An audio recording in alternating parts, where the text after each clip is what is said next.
کعبے کا حج بھی کیا اور گنگا کا اسنان بھی، اللہ بھی رہے خوش اور راضی رہے شیطان بھی، دو رنگی چھوڑ اور یک رنگ ہو جا، سراسر موم یا پھر سنگ ہو جا۔ اگر انسان چوری ڈکیٹی کے ذریعے مال حاصل کرے، رشوت کے ذریعے مال حاصل کرے، سود کے ذریعے مال حاصل کرے، جوے کے ذریعے مال حاصل کرے، حرام کام کر کے مال حاصل کرے، فلموں گانوں اور ڈراموں کے ذریعے مال حاصل کرے اور حرام چیزیں دیکھ کر مال حاصل کرے، حرام کام کی مزدوری سے مال حاصل کرے، اسی طرح اگر انسان کسی کو دھوکہ دے کر مال حاصل کرے، کسی کا حق مار کر مال حاصل کرے، اس طرح جھوٹی گواہی دے کر انسان مال حاصل کرے، جھوٹا فیصلہ دے کر انسان مال حاصل کرے، رشوت دے کر انسان مال حاصل کرے، رشوت لے کر انسان مال حاصل کرے۔ نحمدہ ونصلی ونسلم علی رسولہ الکریم، اما بعد۔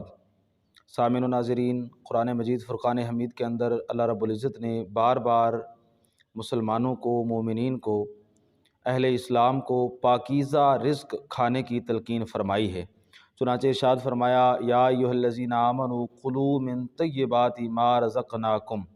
کہ اے ایمان والو ان پاکیزہ چیزوں میں سے کھاؤ جو ہم نے تمہیں رزق عطا فرمایا۔ اسی طرح دوسرے مقام پہ فرمایا، یا ایھا الرسل کلوا من الطیبات، اپنے پیارے رسولوں کو حکم دیتے ہوئے ارشاد فرمایا کہ پاک چیزوں میں سے کھاؤ۔ تو یہ آیات بینات ظاہر کرتی ہیں کہ جس طرح ہمارے لیے، ہم نے پہلے بھی عرض کیا، عقیدے کی پاکیزگی ضروری ہے، جس طرح ہمارے لیے ظاہری پاکیزگی، جسم کی پاکیزگی ایک مسلمان کے شایان شان ہے، بعینہ ہی اسی طرح ایک مسلمان کو اس کے مال کی پاکیزگی کی بھی تلقین کی گئی ہے۔ آئیے سنن ابن ماجہ کی ایک حدیث مبارکہ سنیے۔ پیارے آقا علیہ الصلوۃ والسلام نے فرمایا، ان اطیب ما اکلتم من کسبکم، او کما قال النبی صلی اللہ علیہ وآلہ وسلم۔ آپ صلی اللہ علیہ وآلہ وسلم نے فرمایا کہ جو تم سب سے زیادہ پاک روزی کھاتے ہو، پاکیزہ ترین چیز وہ ہے جو انسان اپنے ہاتھ کی کمائی میں سے کھائے۔ تو ہاتھ کی، انسان کی اپنی کمائی ہوئی جو چیز ہے، وہ جو روزی ہے، وہ انسان کے لیے پاک ترین روزی اس کو پیارے آقا علیہ الصلوۃ والسلام نے قرار دیا۔ یہی وجہ ہے کہ اللہ تعالیٰ کے پیارے انبیاء کرام اور رسول اعظام ہمیشہ اپنے ہاتھ سے کما کر کھاتے تھے اور اس کے اندر کسی قسم کی آر نہیں سمجھتے تھے۔ حضرت آدم علیہ السلام کھیتوں میں ہل چلایا کرتے تھے، حضرت ادریس علیہ السلام درزی والا کام کرتے تھے، حضرت داؤد علیہ السلام زرہ سازی فرماتے تھے، حضرت شعیب علیہ السلام نے ریوڑ چرائے، پیارے آقا علیہ الصلوۃ والسلام نے بکریاں بھی چرائیں اور آپ صلی اللہ علیہ وآلہ وسلم نے تجارت بھی فرمائی۔ تو یہ تمام امور اس بات کے اوپر دلالت کرتے ہیں کہ اپنے ہاتھ سے کمائی جو کھانا ہے، یہ انسان کے لیے پاکیزہ ترین روزی ہے۔ حضرت کعب رضی اللہ تعالیٰ عنہ فرماتے ہیں کہ پیارے آقا علیہ الصلوۃ والسلام کے ساتھ ایک دفعہ صبح سویرے ہم باہر نکلے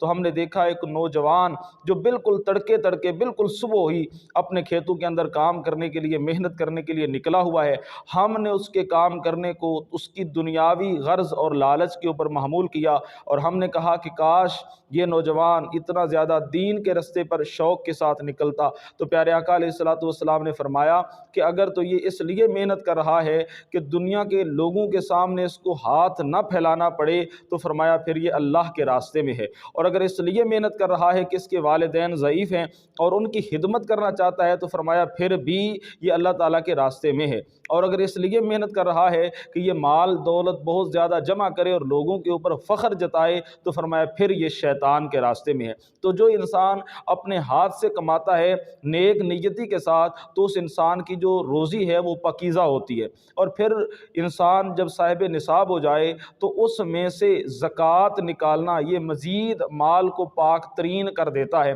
پیارے آقا علیہ الصلوۃ والسلام کو قرآن پاک کے اندر حکم فرمایا، خذ من اموالہم صدقۃ تطہرہم وتزکیہم بہا وصلی علیہم ان صلاتک سکن لہم۔ فرمایا کہ پیارے محبوب صلی اللہ علیہ وسلم آپ ان کے اموال میں سے زکوٰۃ وصول کیجئے اور اس کے ساتھ ان کو پاک کر دیجئے، ان کا تزکیہ فرما دیجئے اور ان کو پاکی عطا کر دیجئے۔ تو زکوٰۃ جو ہے یہ انسان کے مال کو نہ صرف پاکیزہ کرتی ہے بلکہ یہ ایک ایسا عمل ہے کہ جو پیارے آقا علیہ الصلوۃ والسلام کی دعا کو حاصل کرنے کا ذریعہ ہے، کیونکہ فرمایا وصلی علیہم، جن سے زکوٰۃ وصول کیجئے ان کے حق میں دعا فرمائیے کیونکہ آپ کی دعا سے ان کو سکون ملے گا۔ تو انسان کا زکوٰۃ دینا یہ انسان کے مال کو پاکیزہ کرتا ہے۔ ہے۔ تو جس طرح اپنے ہاتھ سے کمانا اور زکوٰۃ دینا یہ انسان کے مال کو پاکیزہ کرتا ہے، اسی طرح اگر انسان چوری ڈکیتی کے ذریعے مال حاصل کرے، رشوت کے ذریعے مال حاصل کرے، سود کے ذریعے مال حاصل کرے، جوے کے ذریعے مال حاصل کرے،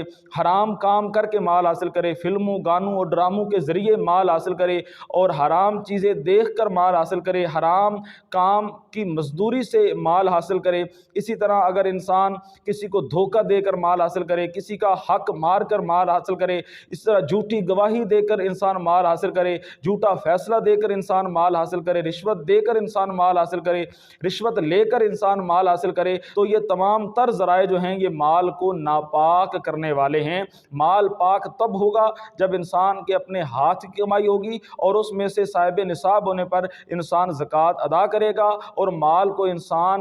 جائز رستوں سے حاصل کرے گا تو پھر اس کا مال پاکیزہ ہوگا۔ ایک زمانہ تھا جب لوگ بہت زیادہ مال کے حوالے سے احتیاط کرتے تھے۔ آج کے زمانے میں لوگ مال کے معاملے میں بہت زیادہ بے احتیاطی برتتے ہیں، حتیٰ کہ اچھے خاصے نمازی اور پرہیزی لوگ بھی نماز کے معاملے کے اندر تو ٹھیک ہیں لیکن مال کے معاملے کے اندر بہت زیادہ بے احتیاطی کرتے ہیں۔ اسی لیے فرمایا کہ حج بھی کیتی جاندے ہو تے لہو بھی پیتی جاندے ہو، کھا کے مال غریباں دا بھیج مسیتی جاندے ہو۔ یہ اس لیے بزرگان دین نے فرمایا کہ تم ایک طرف تو نمازیں بھی پڑھتے ہو، عبادت بھی کرتے ہو اور دوسری طرف دوسروں کا حق بھی دباتے ہو اور غریبوں کے حق بھی دباتے ہو، تو اس طرح گویا تم ایک طرف اللہ کو بھی راضی کرنا چاہتے ہو اور دوسری طرف تم شیطان کے رستے کے اوپر بھی چلنا چاہتے ہو۔ کعبے کا حج بھی کیا اور گنگا کا اشنان بھی، اللہ بھی رہے خوش اور راضی رہے شیطان بھی، دو رنگی چھوڑ اور یک رنگ ہو جا، سراسر موم یا پھر سنگ ہو جا۔ حضرت سیدنا فاروق اعظم رضی اللہ تعالیٰ عنہ،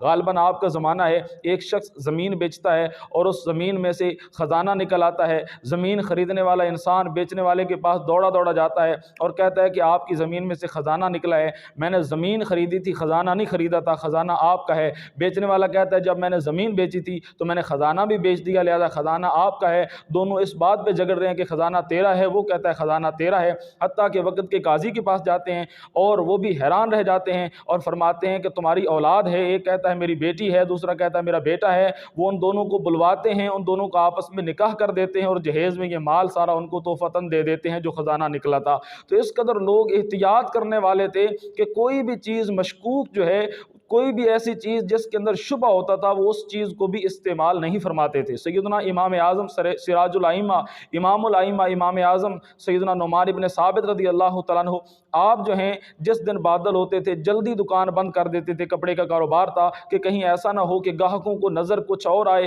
اور گھر جب وہ دھوپ کی روشنی میں دیکھیں تو چیز کچھ اور نکلے۔ اور آج ہمارا حال یہ ہو چکا ہے کہ ہم خود لائٹیں لگا کے سرخ رنگ کی پھلوں کو زیادہ چمکدار دکھانا چاہتے ہیں، چیزوں کو زیادہ روشن اور چمکیلا اور بھڑکیلا دکھانا چاہتے ہیں، اوپر کچھ اور لیبل لگاتے ہیں اور اندر کچھ اور ہوتا ہے۔ پھلوں کے اندر دیکھیں تو پھلوں کی ٹوکریوں کے اوپر کچھ اور پھل ہوتے ہیں اور نیچے کچھ اور پھل ہوتے ہیں۔ یہی حال کپڑوں کا اور دوسرے معاملات کا ہے۔ دعا ہے کہ اللہ رب العزت ہمیں سمجھنے کی توفیق عطا فرمائے اور اپنے مال کو ہمیشہ پاکیزہ رکھنے کی، پاکیزہ کھانے کی، پاکیزہ رہنے کی توفیق عطا فرمائے۔